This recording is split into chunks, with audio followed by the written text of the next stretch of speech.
Okay, Sharp Objects, an HBO miniseries from, I believe it was a couple years ago. I missed this. We didn't have HBO until recently, and I really wanted to check this out. I've been looking forward to it, and I watched it all in a night when I should have been working.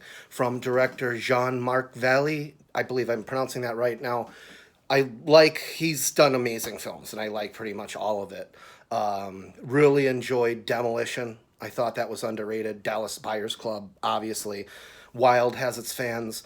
This is his best work, and I'm going to seek out anything else he's done because that's pretty much the extent of what I've seen. And he's got some other stuff. The cast here is incredible. I mean, it's just loaded with some of the best character actors on the planet. I mean, obviously, Amy Adams. I remember one time on the set, we were talking about our favorite actresses, and I had to stop and think about it. And my cameraman said, "You shouldn't have to think. It's Meryl Streep, and it always will be." I said, "Really?" He said, "Yeah, who's better than Meryl Streep?" And I thought about it, and I couldn't think of anyone at the time. This is over 15 years ago, probably. Amy Adams is at least as good as Meryl Streep. With this show, Sharp Objects, yeah, yeah, she takes her place among the greats, and everybody else is fantastic too. Patricia Clarkson, obviously. Matt Craven is in this. He's a great character actor. Been in 1,000 movies since the '80s. K2 was one of my favorites as a kid. Mountain climbing thing with Michael Bean. You got Lulu Wilson from Becky in a small role. Who's the young lady from It? Sophia Lillis. I hope that's her name.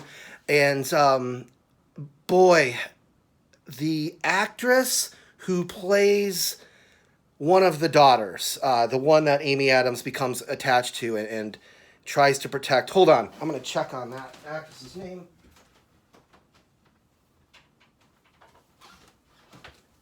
Eliza Scanlon.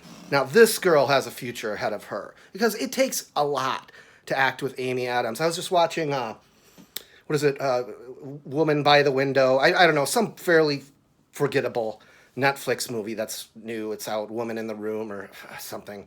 I can't even remember the title. So there you go. Amy Adams was still great in that, but she has a scene with Julianne Moore, and even I got the impression Julianne Moore was having a hard time keeping up with her. So the fact that this young lady can hold her own in scenes with Amy Adams like that, I think she's only like 22 or 23.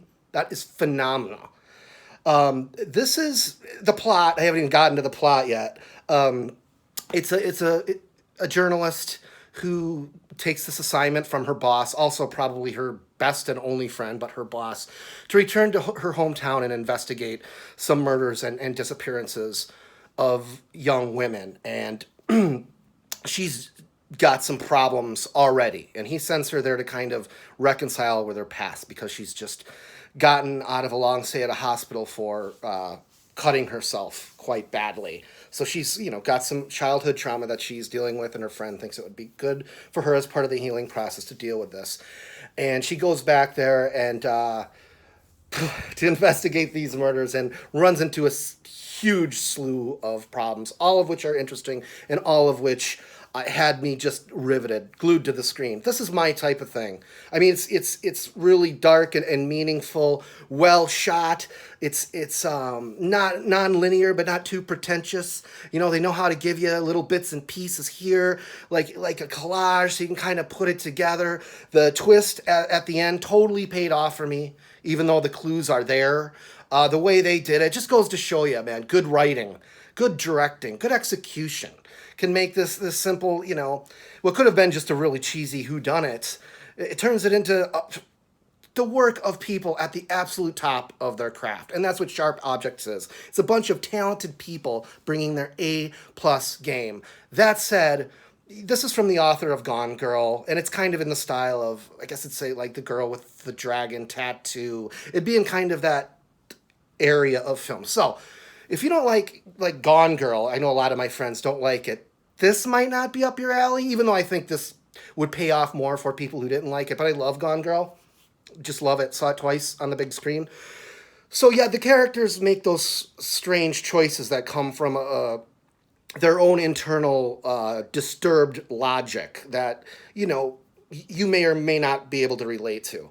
I did. I come from a small town too. Granted, it wasn't nearly like this place, but it can be difficult when everybody knows your name and everybody knows your business, and a large portion of them don't trust you. It can be difficult, and boy, this is good stuff. Good stuff. Worth mentioning. I'm pretty sure this is true, but I didn't notice any original score for this. I think they use all just songs, like, and not even as fuel, just like in the background.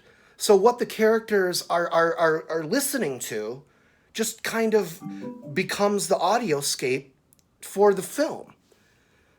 It's very interesting film. I had to talk about this. I got to head out the door.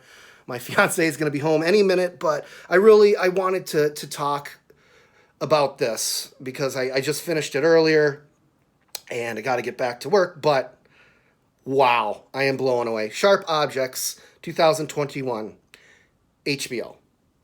Cheers.